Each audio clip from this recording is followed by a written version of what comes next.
ശ്രീനാരായണ ഗുരു open university പരീക്ഷാ ഫീസിനത്തിൽ അധിക fees അടച്ചത് അല്ലെങ്കിൽ പേയ്മെന്റ് കൺഫർമേഷൻ ലഭിക്കാത്തത് എന്നിവ സംബന്ധിച്ച വിവരങ്ങൾ. പേയ്മെന്റ് ഫെയിലിയർ ആകുന്നതും അല്ലെങ്കിൽ കൺഫർമേഷൻ ലഭിക്കാത്തതുമായ പഠിതാക്കൾ മിനിമം 8 മണിക്കൂറെങ്കിലും വെയിറ്റ് ചെയ്ത ശേഷം പേയ്മെന്റ് സ്റ്റാറ്റസ്, അക്കൗണ്ട് എന്നിവ ചെക്ക് ചെയ്യുക. പേയ്മെന്റ് സ്റ്റാറ്റസ് അപ്ഡേഷൻ വന്നിട്ട് ഇല്ല എങ്കിൽ e23@sgou.ac.in എന്ന ഇമെയിൽ വഴി യൂണിവേഴ്സിറ്റിയെ അറിയിക്കുക. ഡബിൾ പേയ്മെന്റ് ചെയ്തിട്ടുള്ള സ്റ്റുഡൻസ് പേയ്മെന്റ് തിരികെ അക്കൗണ്ടിൽ ക്രെഡിറ്റ് ആയിട്ടുണ്ടോ എന്ന് ബാങ്ക് വഴി കൺഫേം ചെയ്ത ശേഷം പരമാവധി 7 ദിവസങ്ങൾ എടുക്കും തിരികെ ക്രെഡിറ്റ് ആകാൻ.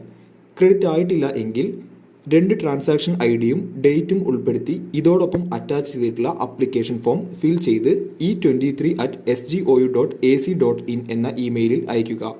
ഡബിൾ പേയ്മെന്റ് യൂണിവേഴ്സിറ്റി അക്കൗണ്ടിൽ ക്രെഡിറ്റ് ആയിട്ടുണ്ടെങ്കിൽ തിരികെ നൽകുന്നതാണ്. പേയ്മെന്റ് തിരികെ കിട്ടാനുള്ള അക്കൗണ്ട് ഡീറ്റെയിൽസ് ഡബിൾ പേയ്മെന്റ് ചെയ്തിട്ടുള്ള സ്റ്റുഡൻസിന്റെ സ്വന്തം അക്കൗണ്ട് തന്നെ ആയിരിക്കണം. ഓൺലൈൻ സെന്ററിന്റെയോ റിലേറ്റീവ്സിന്റെയോ മറ്റ് സ്റ്റുഡൻസിന്റെയോ ആകാൻ പാടില്ല.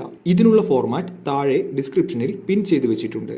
ഇതുമായി ബന്ധപ്പെട്ട ഫോർമാറ്റ് ആവശ്യമുള്ളവർ താഴെ ഡിസ്ക്രിപ്ഷൻ ബോക്സിൽ തന്നിട്ടുള്ള വാട്സപ്പ് നമ്പറിലേക്ക് മെസ്സേജ് അയയ്ക്കുക.